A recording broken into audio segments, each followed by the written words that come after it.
జగిత్యాలలో జరిగే భారీ బహిరంగ సభలో మాజీ మంత్రి జీవన్ రెడ్డి బీఆర్ఎస్ లో చేరుతారని చెప్పారు మాజీ మంత్రి కొప్పుల ఈశ్వర్.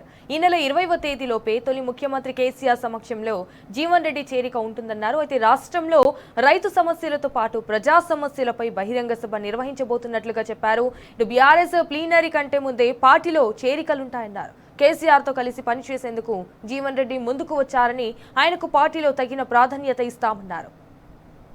రెడ్డి గారి సందర్భంగా ఈరోజు వారు మర్యాదపూర్వకంగా అధినేత కేసీఆర్ గారిని కలవడం జరిగింది. అటు జగిత్యాల జిల్లాకు సంబంధించినటువంటి మాజీ మంత్రివర్యులు ఎల్ రమణ గారు కావచ్చు, విద్యాసాగర్ రావు గారు కావచ్చు, అదేవిధంగా నేను కావచ్చు, దావ వసంత కావచ్చు, మరి గంగుల కమలాకర్ గారు, ఆ జిల్లాకు సంబంధించిన ప్రముఖులతో జీవన్ రెడ్డి గారితో పాటు ప్రత్యేకమైన సమావేశం నిర్వహించడం జరిగింది.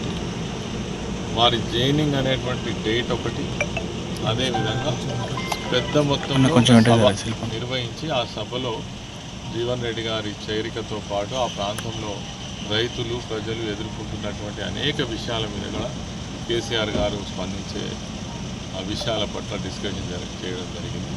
త్వరలో ఆ డేట్ కూడా నిర్ణయించడం అంటే డిక్లేర్ చేయడం జరుగుతుంది. తర్వాత మీటింగ్కి సంబంధించిన ఏర్పాట్లన్నీ కూడా చేయడం ప్లీనరీ లోపే ఉంటుంది. జాయినింగ్ సమావేశం వేరు, ప్లీనరీ వేరు. ప్లీనరీ ఏమో 27కు ఉంది.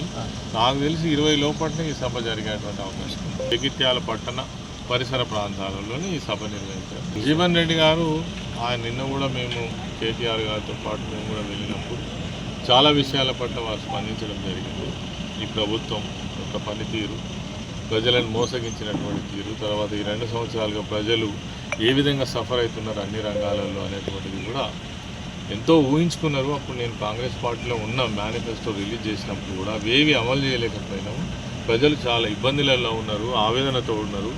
ఈ పరిస్థితులలో మరి పార్టీలో కూడా నాకంటూ ఒక గౌరవం లేనటువంటి పరిస్థితులలో మరి ఇప్పుడు వచ్చినటువంటి కొత్త నాయకత్వం ఏదైతే ఉందో సీనియర్స్ పట్ల వాళ్ళు వ్యవహరించినటువంటి తీరును నిరసిస్తూనే ఆయన బీఆర్ఎస్లో చేరడం ద్వారానే తెలంగాణ ప్రాంతానికి మేలు జరుగుతుంది. ప్రజలు నమ్ముకున్నటువంటి ఆశయాలు అనుగుణంగా ఆ ప్రభుత్వమే నిర్వహిస్తుంది కేసీఆర్ గారి నాయకత్వంలో అనేది వారి యొక్క అభిప్రాయం చెప్పడం జరిగింది. తదనుగుణంగానే ఆయన నిర్ణయం తీసుకోవడం జరిగింది.